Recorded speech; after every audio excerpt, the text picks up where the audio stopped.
Bonjour à tous, on se retrouve pour une nouvelle analyse de progression avec donc une partie jouée en direct et que je vais analyser. Donc c'est une partie rapide hein, comme d'habitude. Et on va tout de suite commencer avec les blancs. Donc le coup E4, hein, donc le pion du roi 15 de case. Donc la défense sicilienne avec le coup C5. Cavalier en F3, on développe les cavaliers toujours. Et puis le duo de pion avec le coup D4 hein, directement sur cavalier C6. En fait, sur n'importe quel coup des noirs, le bon coup, c'était le duo de pion. Il sort son cavalier en F6, cavalier C3. Et là, par rapport à ce qu'il va faire, le nom de la sicilienne va changer. Donc il y a plusieurs possibilités, hein. Il peut jouer D6, hein, c'est la sicilienne classique. Il peut jouer E5, c'est la sicilienne Svechnikov, hein. On va mettre le cavalier en B5 pour viser la case D6. Normalement, il va avancer son pion. Après, il peut aussi voilà, faire ça justement et laisser faire l'échec. Donc là, il est obligé quand même de prendre le cavalier avec le fou, normalement. Et la dame va reprendre, évidemment, le fou. Voilà, dame prend fou, ce qui l'empêche de le roquer. Donc il devrait logiquement mettre sa dame au E7 pour essayer de chasser cette dame qui le gêne. Sur ce coup, bon, on peut bouger la dame, on peut échanger. Il y a plusieurs possibilités. On va jouer un coup simple, hein, on va échanger les dames. Pas besoin de se compliquer la vie. Voilà, il va prendre du cavalier ou du roi. Il peut prendre du roi parce que comme on a échangé les dames, le fait d'avoir échangé les dames fait que le roi peut rester au centre, évidemment, puisqu'on est déjà rentré en finale, hein. On a échangé une dame et une pièce mineure, donc on est déjà en finale.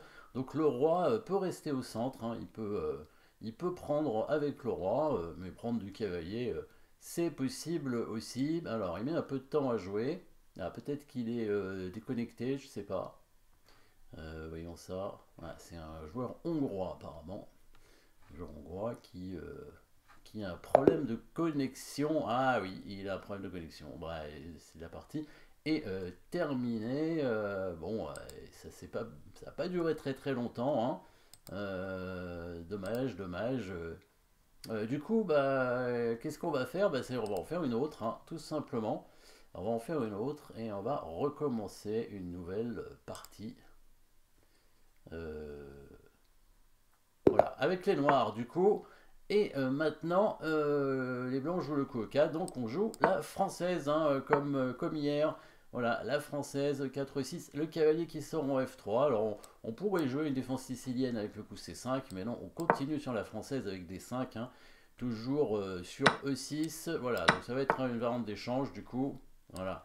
Probablement, et peut-être qu'il peut jouer C4. Il va peut-être jouer C... Ah, il joue le cavalier en C3, d'accord, il joue le cavalier en C3. Donc, alors le fou en D6 hein, pour sortir le cavalier derrière le fou. Là, c'est la bonne suite hein, sur la variante d'échange. On va faire un relais de cavalier. Donc, on va sortir le deuxième cavalier ici en C6. Alors, cavalier E5, ça me paraît un peu tôt comme coup. Pourquoi il vient aussi vite en E5? Alors, on pourrait le chasser avec le pion. Hein, je pense qu'il n'y a pas vraiment de danger. Si la dame vient faire échec, on avancerait l'autre pion.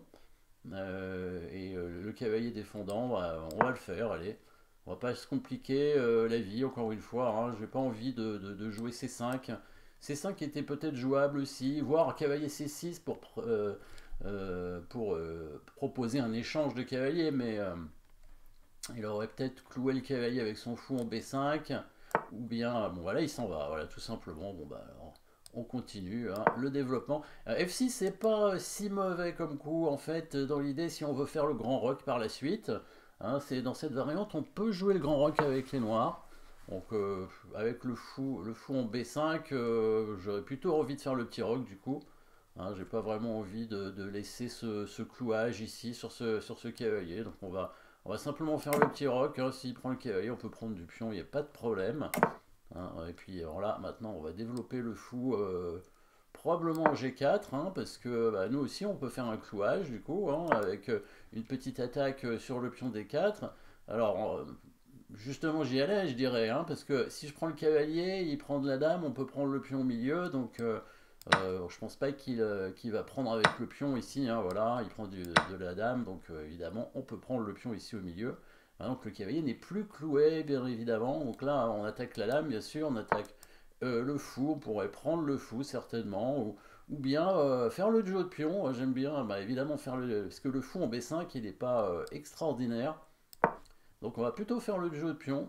Ça a l'air bon, même si ce fou de case blanche, on aimerait quand même le prendre un jour pour éviter qu'il vienne attaquer le pion blanc ici en D5, sachant qu'en plus il a la paire de fous.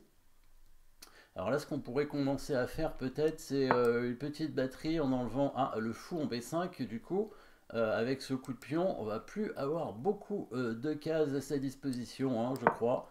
Donc on va simplement l'attaquer. Pas besoin de le prendre, hein, j'ai bien fait de pas le prendre. Parce que maintenant, le fou est un petit peu enfermé, on va dire, hein. Il a du mal à respirer, je crois, ce fou. Donc qu'est-ce qu'il va faire? Est-ce qu'il va quand même mettre son fou à 4? Mais bien sûr, dans ce cas-là, le pion avance de 2 cases, hein, et le fou est enfermé. Voilà, il sacrifie son cavalier, c'est ce que je pensais, ouais, qui était une possibilité pour pouvoir faire un clouage après avec le fou, éventuellement. Ouais. C'est possible, ouais. Donc peut-être que le mieux c'est simplement de prendre le fou ici quand même, hein.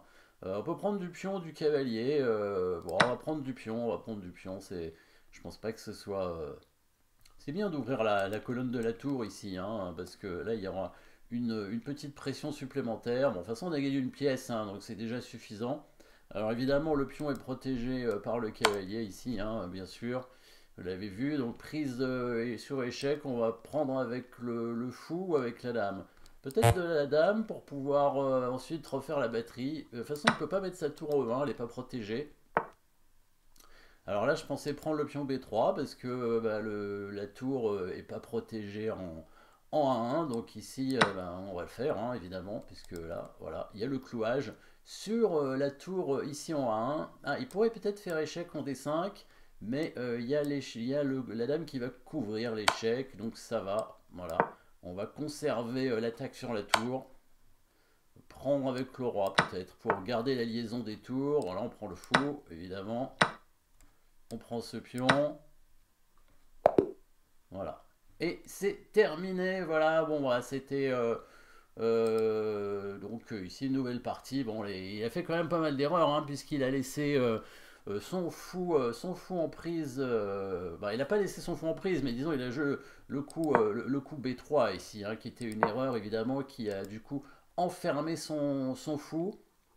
Hein, mais déjà, il n'était pas bien puisqu'il avait perdu un pion. Je pense que le coup de cavalier en E5 n'était pas bon, hein, puisque c'est beaucoup trop tôt. En fait, ce coup cavalier E5, on joue simplement F6 et le cavalier est obligé de repartir. En fait, s'il fait échec avec sa dame, on pousse tout simplement le pion et il n'y a pas la prise du cavalier, hein, puisque le cavalier en E7 défend, d'où le cavalier en E7, très intéressant.